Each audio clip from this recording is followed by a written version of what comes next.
பலிப்போர் பாக்கிய செல்வம் புவியில் இல்லையே.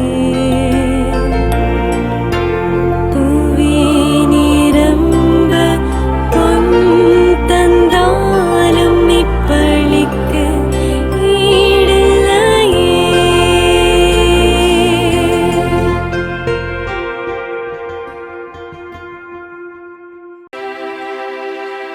தந்தை மகன் தூய ஆவியாரின் பெயராலே ஆமென். நம் ஆண்டவராகிய இயேசு கிறிஸ்துவின் அருளும் கடவுளின் அன்பும் தூய ஆவியாரின் நட்புறவும் உங்கள் அனைவரோடும் இருப்பதாக. உம் ஆன்மாவோடும் இருப்பதாக. இயேசுவின் அன்புமிக்க சகோதர சகோதரிகளே, தூய மறை நிகழ்வுகளை நாம் தகுதியோடு கொண்டாட நம்முடைய பாவங்களை ஏற்று மனம் வருந்துவோம். எல்லாம் வல்ல இறைவனிடமும் சகோதர சகோதரிகளே, உங்களிடமும் நான் பாவி என ஏற்றுக்கொள்கிறேன். ஏனெனில் என் சிந்தனையாலும் சொல்லாலும் செயலாலும் கடமையை தவறியதாலும் பாவங்கள் பல செய்தேன். என் பாவமே, என் பாவமே, என் பெரும் பாவமே. ஆகையால் எப்பொழுதும் கன்னியான புனித மரியாவையும் வானதூதர் புனிதர் அனைவரையும் சகோதர சகோதரிகளே உங்களையும் நம் இறைவனாகிய ஆண்டவரிடம் எனக்காக வேண்டிக் கொள்ள மன்றாடுகிறேன். எல்லாம் உள்ள இறைவன் மீது இரக்கம் வைத்து நம் பாவங்களை மன்னித்து நம்மை நிலை வாழ்வுக்கு அழைத்து செல்வாராக. ஆமீன். ஆண்டவரே இரக்கமாயிரும். கிறிஸ்துவே இரக்கமாயிரும்.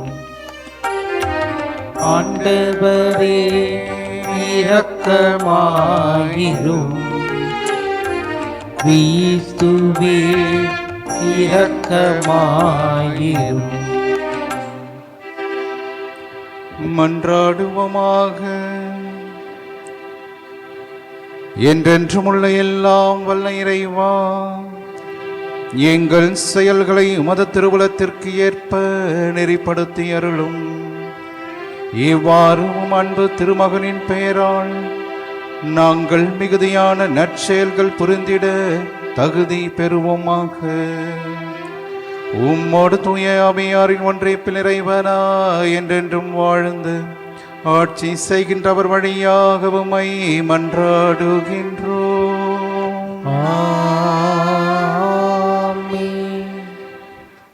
முதல் வாசகம். எதிர்நோக்கில் நிலையாய் இருந்து அன்பு செலுத்தி ஒருவரை ஒருவர் தூண்டி எழுப்புவோம். எபிரியருக்கு எழுதப்பட்ட திருமுகத்திலிருந்து வாசகம். அதிகாரம் 10, இறை வசனங்கள் 19 முதல் 25 வரை.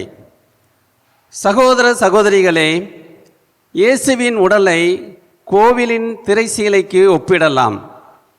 இத்திருச்சீலை வழியாக திரு தூயகத்திற்குள் நுழைய நமக்கு துணிவு உண்டு. ஏனெனில் அவர் இரத்தம் சிந்தி நமக்கென்ன புதியதொரு வழியை திறந்து வைத்துள்ளார். இதுவே வாழ்வுக்கு அழைத்துச் செல்லும் வழி. மேலும் கடவுளுடைய இல்லத்தின் மீது அதிகாரம் பெற்ற பெரிய குரு ஒருவர் நமக்கு உண்டு. ஆதலால் தீய மனச்சான்றிலிருந்து விடுவிக்கப்பட்ட உள்ளமும் தூய நீரில் கழுவப்பட்ட உடலும் உடையவர்களாய் நேரிய உள்ளத்தோடும் மிக உறுதியான நம்பிக்கையோடும் அவரை அணுகி செல்வோமாக. நமக்கு வாக்களித்தவர் நம்பிக்கைக்கு உரியவர். எனவே நாம் எதிர்நோக்கியிருப்பதை பற்றி தயக்கமின்றி அறிக்கையிடுவதில் நிலையாய் இருப்போமாக. அன்பு செலுத்தவும் நற்செயல்கள் புரியவும் ஒருவரை ஒருவர் தூண்டி எழுப்ப கருத்தாய் இருப்போமாக. சிலர் வழக்கமாகவே நம் சபை கூட்டங்களில் கலந்து கொள்வதில்லை. நாம் அவ்வாறு செய்யலாகாது. ஒன்று கூடி ஒருவருக்கு ஒருவர் ஊக்கமூட்டுவோமாக. இறுதி நாள் நெருங்கி வருகிறதை காண்கின்றோம். எனவே இன்னும் அதிகமாய் ஊக்கமூட்டுவோம். ஆண்டவரின் அருள்வாக்கு. இறைவனுக்கு நன்றி. பதிலுரை பாடல் பல்லவி. ஆண்டவரை நாடுவோரின் தலைமுறையினர் இவர்களே. ஆண்டவரை நாடுவோரின் தலைமுறையினர் இவர்களே. மண்ணுலகம் அதில் நிறைந்துள்ள அனைத்தும் ஆண்டவருடையவை. நில உலகும் அதில் வாழ்வனவும் அவருக்கே சொந்தம். ஏனெனில் அவரே கடல்கள் மீது அதற்கு அடித்தளமிட்டார், ஆறுகள் மீது அதை நிலைநாட்டினவரும் அவரே. பல்லவி. ஆண்டவரை நாடுவோரின் தலைமுறையினர் இவர்களே. அல்லேலூயா அல்லேலூயா அல்லேலூயா அல்லேலூயா. என் காலடிக்கு உம்பாக்கே விளக்கு, என் பாதைக்கு ஒளியும் அதுவே. அல்லேலூயா அல்லேலூயா. ஆண்டவர் உங்களோடு இருப்பாராக. உம் ஆன்மாவோடும் இருப்பாராக. புனித மார்க்கு எழுதிய தூய நற்செய்தியிலிருந்து வாசகம். ஆண்டவரே மாட்சி உமக்கே. அதிகாரம் 4. இறை திருவார்த்தைகள் 21 25 முடிய. இயேசு மக்களிடம், விளக்கை கொண்டு வருவது எதற்காக? மரக்காலின் உள்ளேயோ கட்டிலின் கீழேயோ வைப்பதற்காகவா? விளக்கு தண்டின் மீது வைப்பதற்காக அல்லவா? வெளிப்படாது மறைந்திருப்பது ஒன்றுமில்லை, வெளியாகாமல் ஒளிந்திருப்பதும் ஒன்றுமில்லை. கேட்க செவியுள்ளோர் கேட்கட்டும் என்றார். மேலும் அவர், நீங்கள் கேட்பதை குறித்து கவனமாய் இருங்கள். நீங்கள் எந்த அளவையால் அளக்கிறீர்களோ அதே அளவையால் உங்களுக்கும் அளக்கப்படும், இன்னும் கூடுதலாகவும் கொடுக்கப்படும். ஏனெனில் உள்ளவருக்கு கொடுக்கப்படும், இல்லாதவரிடமிருந்து உள்ளதும் எடுக்கப்படும் என்று அவர்களிடம் கூறினார். ஆண்டவரின் அருள் வாக்கு. கிறிஸ்துவே உமக்கு புகழ். இறையேசுவின் அன்புமிக்க சகோதர சகோதரிகளே, தாராள உள்ளம் கொண்ட ஒரு அரசன் ஒரு நகரம் வழியாக பயணிக்க நினைத்தார். அப்போது அந்த நகரின் வாயிலிலே ஒரு பிச்சைக்காரனும், இதோ அரசன் வரப்போகிறான், ஆகவே அரசன் மிகவும் தாராள மனப்படைத்தவன், நான் இங்கே அமர்ந்து அரசனிடம் பிச்சை கேட்டால் நிச்சயமாக பெரிய ஒரு பொக்கிஷமாக சம்மானம் எனக்கு கிடைக்கும் என்று நினைத்து அந்த அரசன் வருகின்ற பாதையிலே அவன் நின்று கொண்டிருந்தான். அரசனும் அவ்வழியாகவே பயணித்தார். பயணித்தவரை அந்த பிச்சைக்காரன் பார்த்து, அரசே எனக்கு ஏதாவது தாரும், உதவி செய்யும் என்று கரங்களை விரித்து கேட்டான். அரசனும் தன்னுடைய குதிரை வண்டியை நிறுத்திவிட்டு அங்கிருந்து இறங்கி அந்த பிச்சைக்காரன் அருகே வந்தான்.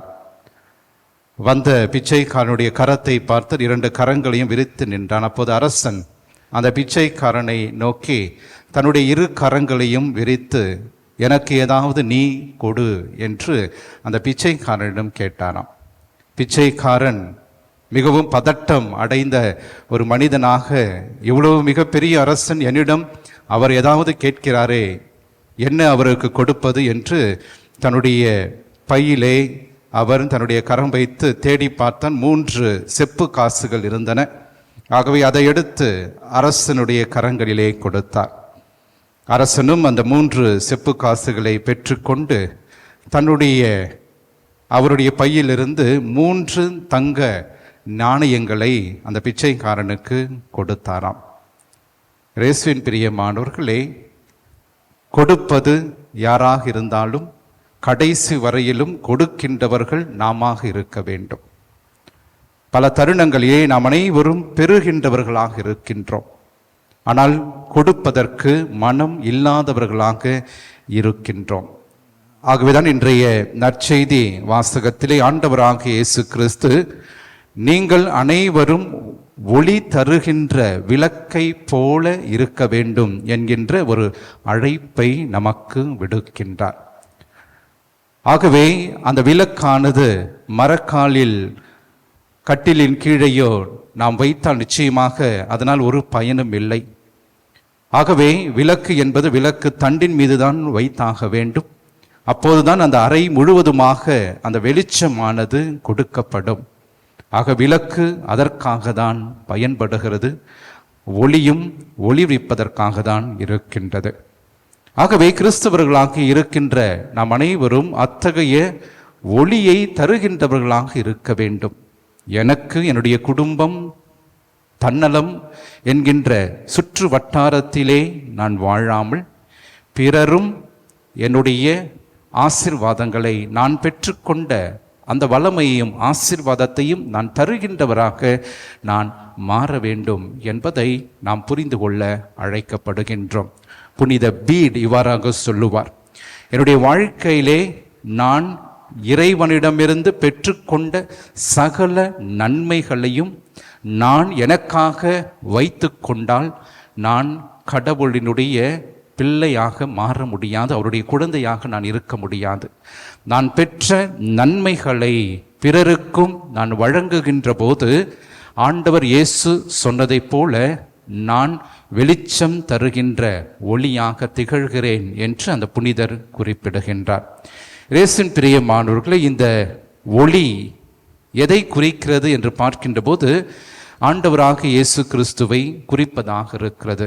நானே உலகின் ஒளி என்று அவர் கூறியிருக்கின்றார். அது மட்டுமல்ல, இந்த ஒளியானது இறை வார்த்தையையும் குறிப்பதாக இருக்கின்றது. ஆகவே இயேசுவும் இறை வார்த்தையும் எங்கே இருக்கிறதோ அங்கே வெளிச்சம் நிச்சயமாக இருக்கிறது. எங்கே ஆண்டவர் இயேசு கிறிஸ்துடைய பிரசன்னமும் இறை வார்த்தையினுடைய பிரசன்னமும் இல்லையோ அங்கே இருளானது எப்போதுமே சூழ்ந்து இருக்கும் என்பதை நாம் புரிந்து கொள்ள அழைக்கப்படுகிறோம். ஆகவே இந்த வெளிச்சம் அல்லது ஒளி எப்படிப்பட்டதாக இருக்கிறது என்று பார்க்கின்ற போது இருளை அகற்ற இந்த ஒளியானது உதவுகின்றது. அதே நேரத்திலே நமக்கு சரியான வழியை தேர்ந்து தெளிய ஒளியானது நமக்கு பயன்படுகிறது. அது மட்டுமல்ல, நம்முடைய வாழ்க்கையிலே நாம் இருளில் இருக்கின்றோம் என்பதை ஒவ்வொரு நாளும் நமக்கு உணர்த்துகின்றதாக இந்த ஒளியானது திகழ்கின்றது என்பதை நாம் புரிந்து கொள்ள அழைக்கப்படுகின்றோம். மீகா இறைவாக்கினர் 7ஆம் அதிகாரம் 8வது இறை வார்த்தையிலே அவர் சொல்லுகின்ற வார்த்தை இதுதான்: நான் இருளில் தள்ளாடுகின்ற வேளையில் என் ஆண்டவர் எனக்கு ஒளியாக இருக்கின்றார். ஆகவே இருளே நம்முடைய வாழ்வாக இருக்கிறது. இன்றைய காலகட்டத்திலே பலரும் இருளே எனக்கு போதும், நான் இருளிலே வாழ்ந்து கொள்ளுகிறேன் என்று பாவத்திலும் அதே நேரத்திலே அழகையின் பிடியினிலும் நாம் வாழ்ந்து கொண்டிருக்கிறோம். ஒரு சிலருக்கு இருளே ஒளியாக வெளிச்சமாக தென்படும், ஆனால் அது உண்மையான வெளிச்சம் அல்ல. ஆகவே இந்த இருளிலிருந்து வெளிவர இறைவனுடைய ஆசிரையும் அவருடைய அனுகூலத்தையும் நாம் தேடியாக வேண்டும். அன்புமிக்கவர்களே, இன்று எத்தகைய ஒளியை நாம் தேட வேண்டும்? முதலாவதாக நம்பிக்கை என்ற ஒளியை ஆண்டவர் நமக்கு தருகின்றார். அந்த நம்பிக்கையை நாம் பெறுவதோடு அதை பிறருக்கும் நாம் தருகின்றவர்களாக வாழ அழைக்கப்படுகிறோம். இரண்டாவதாக தூய்மை என்கின்ற ஒளியால் கடவுள் நம் ஒவ்வொருவரையும் நிரப்புகின்றார். அந்த தூய்மையான வாழ்வை வாழ்வதன் மூலமாக பிறரை தூய வழிக்கு அழைத்து செல்லுகின்றவர்களாக நாம் வாழ்ந்து கொண்டிருக்கின்றோம். மூன்றாவதாக அளவு கடந்த நன்மைகளால் ஆண்டவர் என்னை நிரப்புகின்றார். ஆகவே அந்த நன்மைகளை பெற்றுக்கொண்டு பிறருக்கும் நான் தருகின்றவராக மாற அழைக்கப்படுகின்றேன். நான்காவதாக, ஒளிர்விக்கின்றவர்களாகவே வாழ கடவுள் நம்மை அழைத்திருக்கின்றார். பிறருக்கு ஒளி தருகின்றவர்களாக தான். பிறருடைய ஒளியை நாம் அவரிடமிருந்து பறிப்பதற்காக அல்ல, பிறரை இருளிலே தள்ளுவதற்காக கடவுள் நம்மை படைக்கவில்லை. அனைவரையும் ஒளிர்விக்கின்றவர்களாக வாழ இன்றைய நாளிலே அழைக்கப்படுகின்றோம். இந்த யூபிலி ஆண்டிலே மிக முக்கியமாக கிறிஸ்துவின் ஒளியை உலகம் முழுவதும் பிரதிபலிக்கின்றவர்களாக நாம் வாழ அழைக்கப்படுகின்றோம். எப்படி? ஒற்றுமை, பரிவு, அன்பு, இரக்கம், மன்னிப்பு, இவற்றை என்னுடைய வாழ்க்கையின் மூலம் நான் தருகின்ற போது என்னுடைய வாழ்க்கையிலே நான் கிறிஸ்துவின் ஒளியாக, கிறிஸ்துவனுடைய மறுபிறப்பாக, ஆண்டவருடைய ஒளியை தருகின்றவராக நான் மாறுகிறேன். ஒரு அழகான பாடல் இவ்வாறாக இருக்கிறது. உம்மோடு இருக்கணுமே ஐயா, உம்மை போல மாறணுமே, உலகின் ஒளியாய் மலை மேல் அமர்ந்து வெளிச்சம் கொடுக்கணுமே, வெளிச்சம் கொடுக்கணுமே. ஆக வெளிச்சம் தருகின்றவர்களாக வாழ்வோம், இறைவனை பற்றி கொள்வோம். ஆமென்.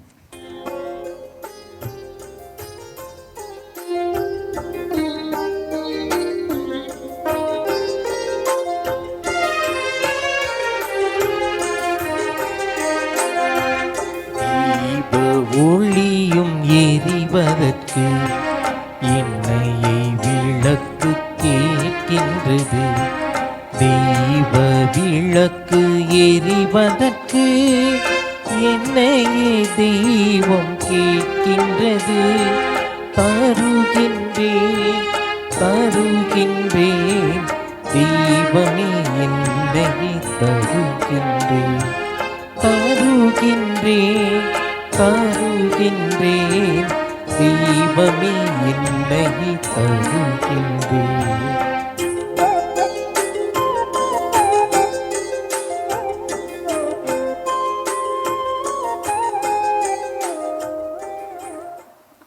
சகோதர சகோதரிகளே, என்னுடையதும் உங்களுடையதுமான இப்பலி எல்லாம் உள்ள தந்தையாக இறைவனுக்கு ஏற்றதாகும்படி நாம் அனைவரும் இணைந்து மன்றாடுவோம். ஆண்டவர் தமது பெயரின் புகழ்ச்சிக்காகவும் ஆட்சிக்காகவும் நமது நன்மைக்காகவும் புனித திரு அவை அனைத்து நலனுக்காகவும் உமது கையிலிருந்து இப்பலியை ஏற்றுக்கொள்வாராக. ஆண்டவரே, எங்கள் காணிக்கைகளை கனிவோடு ஏற்றருள உம்மை வேண்டுகின்றோம். இவற்றை புனிதப்படுத்தி இவை எங்கள் மீட்புக்கு பயன்பட அருள் புரிவீராக. எங்கள் ஆண்டவராகிய கிறிஸ்து வழியாக உம்மை மன்றாடுகின்றோம். ஆண்டவர் உங்களோடு இருப்பாராக. ஆன்மாவோடும் இருப்பாராக. இதயங்களை மேலே எழுப்புங்கள். ஆண்டவரிடம் எழுப்பியுள்ளோம். நாம் இறைவனாகிய ஆண்டவருக்கு நன்றி கூறுவோம். அது தகுதியும் நீதியுமானது. ஆண்டவரே, தூயவரான தந்தையே, என்றும் உள்ள எல்லாம் உள்ள இறைவா, என்னாலும் எவ்விடத்திலும் நாங்கள் உமக்கு நன்றி செலுத்துவது மெய்யாகவே தகுதியும் நீதியுமாகும், எங்கள் கடமையும் மீட்புக்குரிய செயலுமாகும். முது நன்மை மிகுதியால் எங்கள் ஆண்டவராகிய கிறிஸ்து வழியாக நீர் மனிதராகி எங்களை படைத்தீர். நாங்கள் நீதியின்படி தண்டனைக்கு உரியவராயினும் உமது இரக்க மிகுதியினால் எங்களை மீட்டருளினீர். அவர் வழியாகவே உமது மாண்பை வானதூதர் புகழ்கின்றனர். தலைமை தாங்குவோர் உம்மை வழிபடுகின்றனர். அதிகாரம் செலுத்துவோர் உம் திருமுன் நடுங்குகின்றனர். வானங்களும் அவற்றில் உள்ள ஆற்றல்களும் சேராஃபின்களும் ஒன்று கூடி அக்களிக்கின்றனர். அவர்களோடு எங்கள் குரலையும் சேர்த்து கொள்ளுமாறு நாங்கள் உம்மை தாழ்மையோடு இறைஞ்சி புகழ்ந்து அக்களித்து சொல்வதாவது: தூயவர் தூயவர் தூயவர், வான்படைகளின் கடவுளாம் ஆண்டவர். விண்ணகமும் மண்ணகமும் உமது மாட்சியால் நிறைந்துள்ளன. உன்னதங்களிலே ஓசன்னா. ஆண்டவர் பெயரால் வருகிறவர் ஆசி பெற்றவர். உன்னதங்களிலே ஓசன்னா. ஆண்டவரே, நீர்மையாகவே தூயவர், தூய்மை அனைத்திற்கும் ஒற்று. ஆகவே உம்முடைய ஆவியை பொழிந்து இக்காணிக்கைகளை தூய்மைப்படுத்த உம்மை வேண்டுகின்றோம். இவ்வாறு எங்கள் ஆண்டவர் இயேசு கிறிஸ்துவின் உடலும் இரத்தமுமாக எங்களுக்கு இவை மாறுவனவாக. அவர் பாடுபட உளம் கனிந்து தம்மை கையளித்த போது அப்பத்தை எடுத்து நன்றி செலுத்தி அதை பிட்டு தம் சீடர்களுக்கு அளித்து கூறியதாவது, அனைவரும் இதிலிருந்து பெற்று உண்ணுங்கள், ஏனெனில் இது உங்களுக்காக கையளிக்கப்படும் என் உடல்.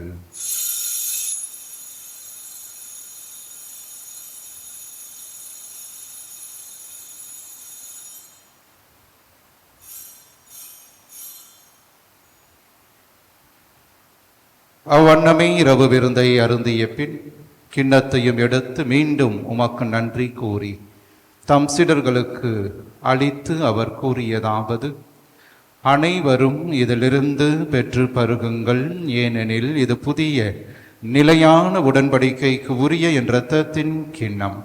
இது பாவ மன்னிப்புக்கென்று உங்களுக்காகவும் பலருக்காகவும் சிந்தப்படும். இதை என் நினைவாக செய்யுங்கள்.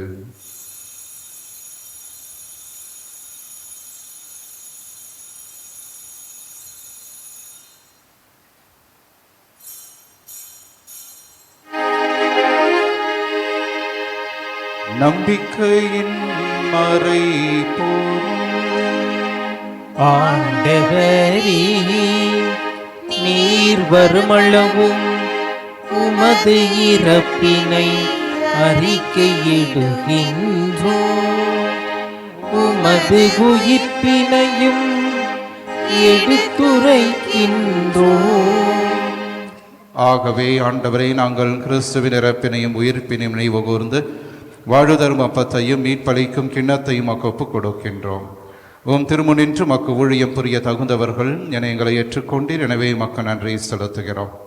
மேலும் கிறிஸ்துவின் உடலிலும் இரத்தத்திலும் பங்கு கொள்ளும் எங்களை தூயாவியார் ஒன்று சேர்க்க வேண்டும் என உம்மை தாழ்மையுடன் மன்றாடுகின்றோம். ஆண்டவரே, உலகெங்கும் பரவியிருக்கும் அது திரு அவையை நினைவு கூர்ந்தருளும். எங்கள் திருத்தந்தை பிரான்சிஸ், எங்கள் பேராயர் ஜார்ஜ், எல்லாம் திருநிலையினர் ஆகிய அனைவரோடும் மது திரு அவை அன்பில் நிறைவு பெற செய்தருளும். உயிர் தெழும் எதிர்நோக்குடன் துயில் கொள்ளும் எங்கள் சகோதரர் சகோதரிகளையும் இறந்தோர் அனைவரையும் இரக்கத்துடன் நினைவு கூர்ந்து மது திருமுக ஒளியினுள் ஏற்றருளும். எங்கள் அனைவர் மீதும் இரக்கமாயிரும். கடவுளின் கன்னித்தாயான புனிதமிக்க ஆரோக்கிய அன்னை, அவருடைய கணவரான புனித யோசேப்பு, புனித திருத்தூதர்கள், இவ்வுலகில் உமக்கு உகந்தவராய் இருந்தோர் ஆகிய புனிதர் அனைவரோடும் நாங்கள் நிலை வாழ்வில் பங்கு கொள்ளும் தகுதி பெற்று உம் திருமகன் இயேசு கிறிஸ்து வழியாக உம்மை புகழ்ந்தேத்தும் வரமருள உம்மை மன்றாடுகின்றோம்.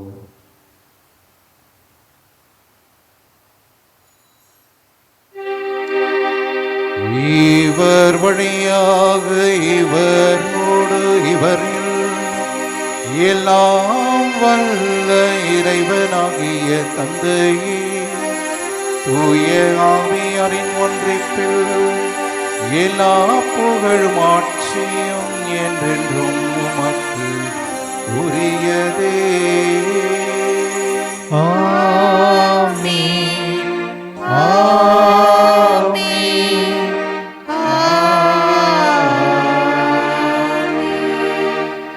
கடவுளை தந்தையன் அழைக்க இயேசு நமக்கு கற்றுக் கொடுத்த ஜெபத்தை விண்ணக தந்தையை நோக்கி நாம் நம்பிக்கையோடு மன்றாடுவோம். விண்ணுலகில் இருக்கின்ற எங்கள் தந்தையே, உமது பெயர் தூயது என போற்றப் பெறுக. உமது ஆட்சி வருக. உமது திருவுளம் விண்ணுலகில் நிறைவேறுவது போல மண்ணுலகிலும் நிறைவேறுக. எங்கள் அன்றாட உணவை இன்று எங்களுக்கு தாரும்.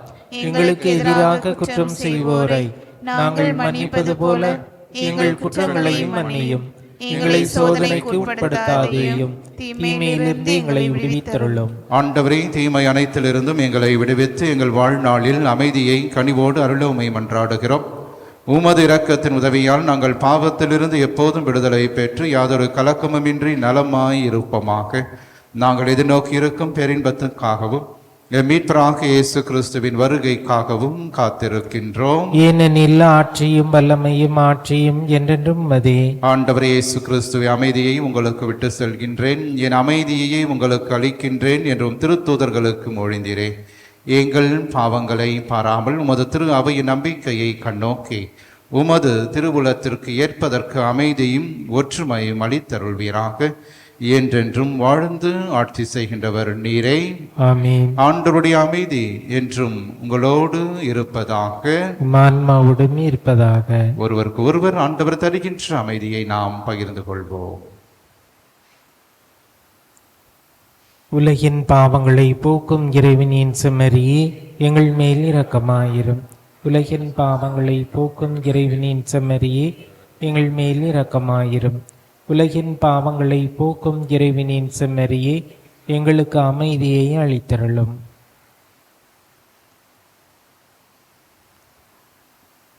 இதோ இறைவனின் செம்மறி, இவரே உலகின் பாவங்களை போக்குபவர். நம்முடைய அன்றாட குடும்ப வாழ்விலே நமக்கு எதிராக வருகின்ற எல்லா தீமைகள், துன்பங்கள், தீராத கடன் சுமைகள், உடல் உள்ளத்தை வாட்டுகின்ற நோய்கள், அலகையினால் வருகின்ற சோதனைகள், இவை அனைத்திலிருந்து நம்மை தினந்தோறும் காத்து வழிநடத்துகின்ற உயிருள்ள இயேசு கிறிஸ்து இவரே. இவருடைய திருவிருந்திற்கு அழைக்க பெற்ற நாம் அனைவருமே பேறு பெற்றோர். ஆண்டவரே, நீர் இல்லத்தில் எழுந்தருள நான் தகுதியற்றவன். ஆனால் ஒரு வார்த்தை மட்டும் சொல்லியருளும், எனது ஆன்மா நலமடையும். கிறிஸ்துவின் திருவுடல் திருரத்தம் நம்மை காத்து நிலை வாழ்வு நமக்கு அளிப்பதாக. ஆமென். நன்றியோடு மன்றாடுவோமாக. எல்லாம் வல்ல இறைவா, எங்களுக்கு அருள் புரிய உம்மை வேண்டுகின்றோம். அதனால் புத்துயிர் அளிக்கும் உமது அருளை பெற்றுள்ள நாங்கள் உமது கொடையை முன்னிட்டு என்றும் பெருமை கொள்வோமாக. எங்கள் ஆண்டவராகிய கிறிஸ்து வழியாக உம்மை மன்றாடுகின்றோம். ஆண்டவர் உங்களோடு இருப்பாராக. ஆன்மாவோடும் இருப்பாராக. எல்லாம் வல்ல இறைவன் தந்தை, மகன், தூய ஆவியார் என்றும் உங்களை ஆசீர்வதிப்பாராக.